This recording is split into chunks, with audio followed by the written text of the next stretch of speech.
Hello students, today I have come up with the next part of P block elements. Here I will continue with the physical properties of group 15 elements. In today's video, only the physical properties which were left from the last video, I will just explain those properties. Okay, in the next video I will start with the chemical properties. So, the first physical property which I will start with today is metallic character.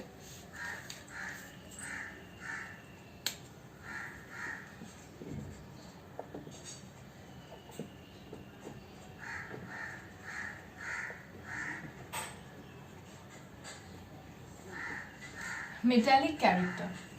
We all know that across a period,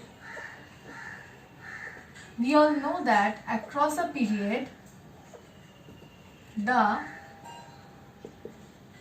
atomic radii decreases,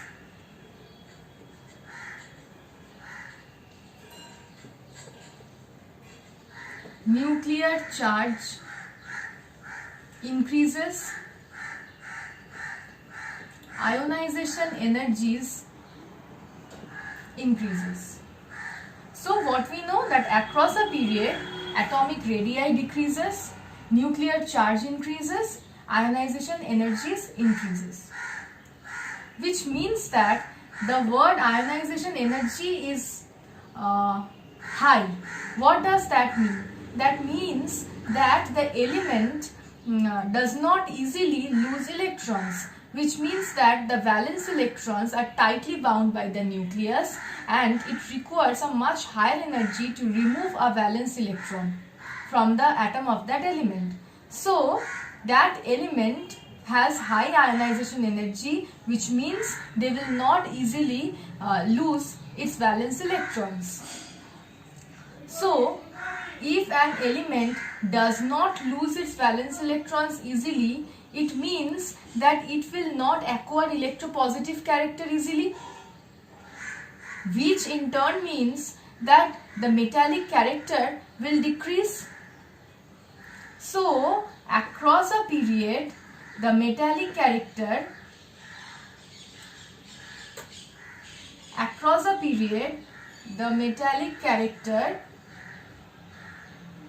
decreases. Down the group, what we know that down the group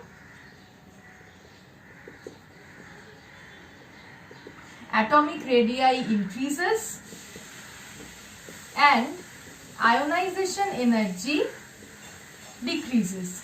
If ionization energy is less, which means that the element will readily lose or readily remove an electron from the valence shell.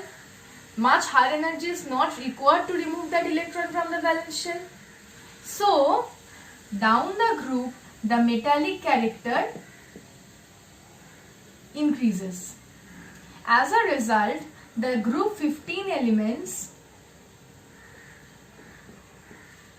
have a lesser metallic character as compared to group 14 elements. And on moving down the group, the metallic character of group 15 elements increases. Nitrogen and phosphorus are non-metals. Arsenic and antimony are metalloids. And bismuth is a metal. See, I have told you that metallic character increases down the group, and here's the result. Okay? This is metallic character.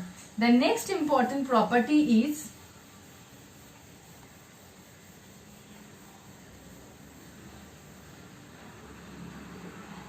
oxidation state.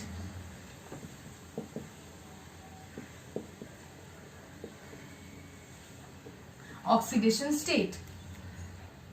Now remember one thing, that we all know that the valence shell configuration of group 15 elements is NS2 NP3, which means that either it will gain 3 electrons to attain a stable electronic configuration, or it will lose 3 or 5 electrons in order to attain stable electronic configuration.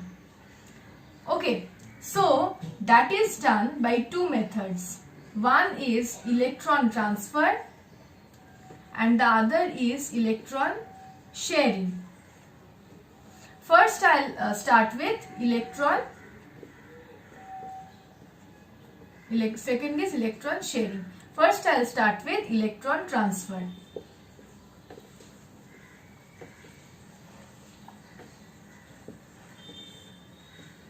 What happens here?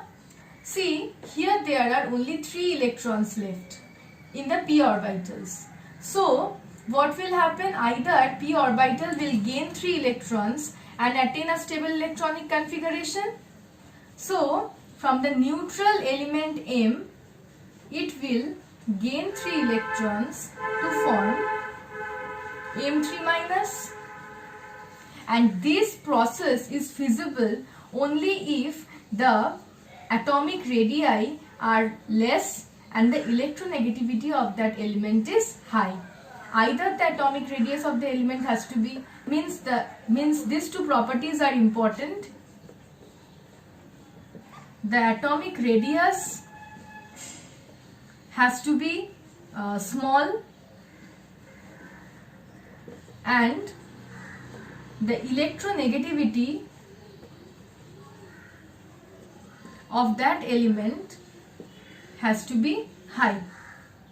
So in the entire group, nitrogen has the smallest atomic radii. It has the smallest atomic radius, and also we know that down the group electronegativity decreases. So nitrogen has the highest electronegativity. So nitrogen will easily gain 3 electrons to remain in the nitride state. Nitride. So here nitrogen exists in the -3 oxidation state.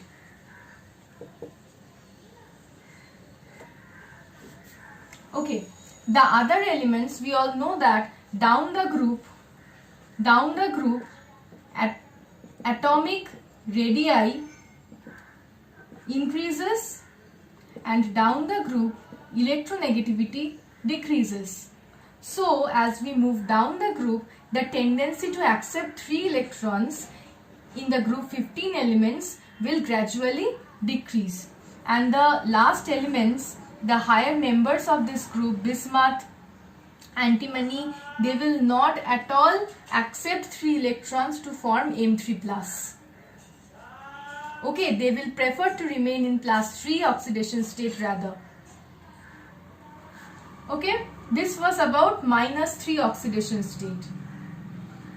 The tendency of phosphorus to form -3, to remain in -3 oxidation state is less compared to that of nitrogen, because phosphorus has a higher atomic radius than nitrogen and its electronegativity is less than that of nitrogen. So it has a lesser tendency to form M3 minus type ions, negative ions. Okay, so the next type is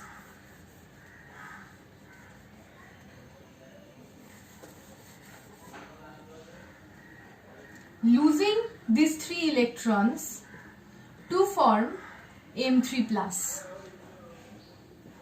or losing all the 5 electrons to form M5+. Now, what happens in the higher members of this group, especially bismuth? Inert pair effect is predominant, which means that the s orbitals are reluctant to be involved in the bonding. So in that cases, for the higher members, the +3 oxidation state is highest. In case of electron transfer, remember one thing, in case of electron transfer only, means in ionic compounds only. but M5 plus state for the higher members is obtained, or you can say is observed, for in case of electron sharing. But for electron transfer, just losing of 5 electrons is not possible for the higher members. So arsenic, so you can say that antimony, bismuth, they all show +3 oxidation state in case of electron transfer.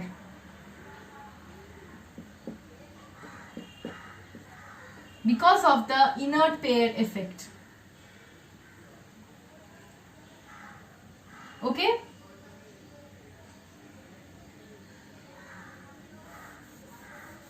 Now I'll come to electron sharing.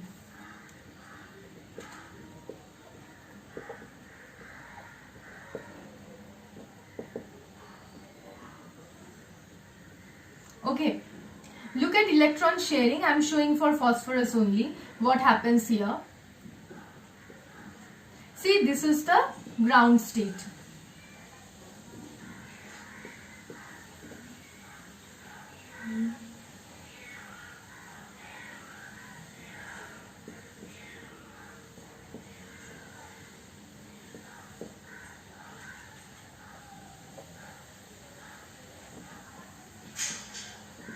This is the ground state, and this is the excited state of phosphorus.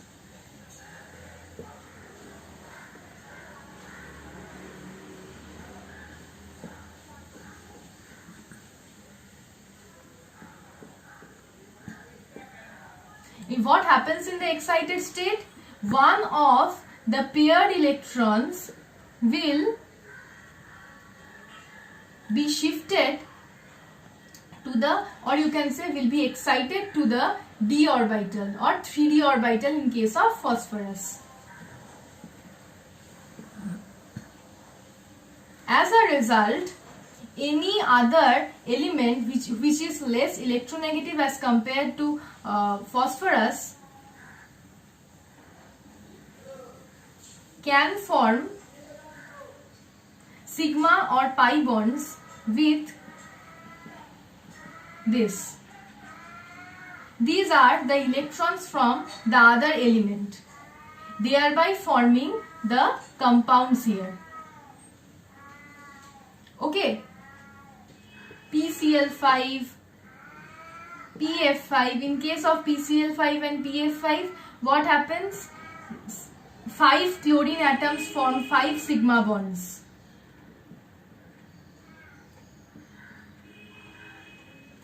Five chlorine atoms form 5 sigma bonds. In case of PF5 also, 5 fluorine atoms form 5 sigma bonds. By donating one electron each. Donating, no, actually you can say by sharing of electrons, because this is electron sharing and this is basically covalent bonding. So by sharing of electrons, the 5 chlorine atoms will form 5 bonds with phosphorus, forming PCl5 or PF5 or PF5 if there are 5 fluorine atoms. Okay. Also you can say this is the +5 oxidation state. Also you can say that 3 Cl atoms can form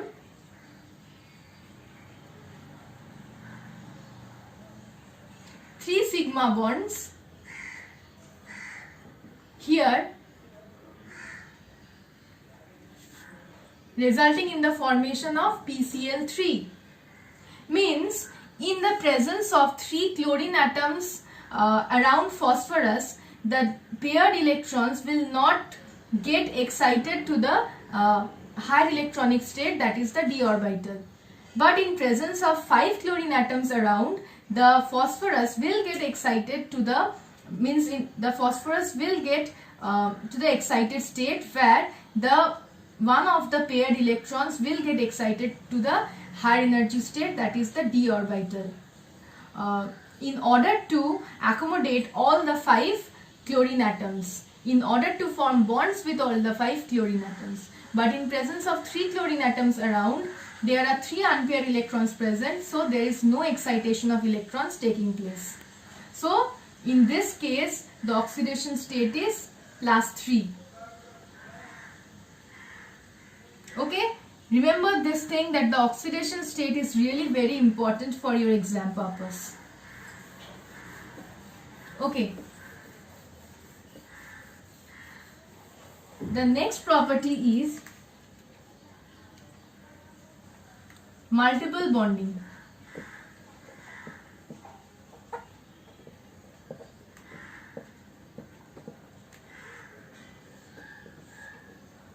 Okay, nitrogen, which is the first member of the group, has a high tendency to form pp multiple bonds. So nitrogen which have a high tendency to form pp multiple bonds generally forms triple bonds, that is 3 pp bonds with another nitrogen or with carbon forming cyanide or isocyanide, or with oxygen forming nitrosyl. Okay, see, the N triple bond has a very high bond energy. The N triple bond N, this triple bond has a very high bond energy. That's why it remains as diatomic molecule, and nitrogen molecule is very stable. And since it is very stable, it does not easily react at ordinary temperatures, which means it is inert at ordinary temperatures. So what I was saying, that nitrogen, the first member of group 15 elements, has a high tendency to form pp multiple bonds with nitrogen as with another nitrogen atom, or with carbon or oxygen. And then I was saying that the nitrogen triple bond has a very high bond energy, around 900 something, okay, has a very high bond energy. So the nitrogen remains as a diatomic molecule with nitrogen triple bond. Since it is very stable molecule, so it is generally unreactive at ordinary temperatures, or you can say inert at ordinary temperatures. Okay, as we move down the group, the tendency to form pp multiple bonds decreases. So the other members of the group, as we move down the group from phosphorus, antimony and arsenic, generally form single bonds. Multiple bond character is not at all predominant for others. They form single bonds, and phosphorus,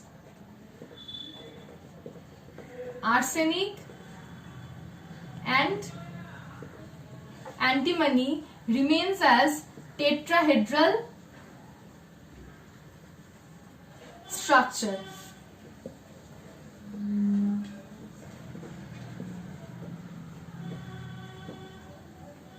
Okay.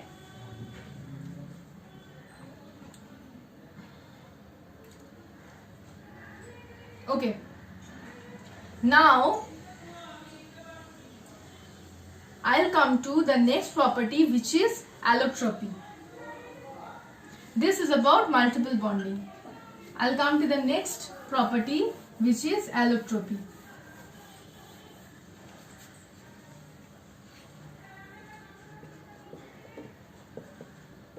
Allotropy is basically the tendency of an element to remain in two or more different forms in the same physical state, which means the physical state remains same, the physical state of the elements remains same, but the element remains in two or more than two different forms. Okay, Except bismuth, all the other elements of this group exhibit allotropy. Okay, the allotropes of phosphorus was there in your previous syllabus, but now it is excluded. For nitrogen, the allotropes of nitrogen are alpha nitrogen and beta nitrogen. Alpha nitrogen and beta nitrogen. Alpha nitrogen basically have a cubic crystalline structure and beta nitrogen have a hexagonal crystalline structure. It has a cubic crystalline structure and beta has a hexagonal crystalline structure. Next is phosphorus. The allotropes of phosphorus, the main allotropes of phosphorus are white phosphorus, red phosphorus, black phosphorus. Next is arsenic. The three allotropes of arsenic are grey arsenic, yellow arsenic and black arsenic. Grey arsenic, yellow arsenic and black arsenic. Antimony. Antimony has allotropes metallic form, yellow antimony and explosive antimony. The metallic form of antimony, yellow antimony is also known as alpha antimony, and the last one is explosive antimony. Okay, these are basically the important physical properties of group 15 elements. In the next video, I'll start with the chemical properties. Thank you.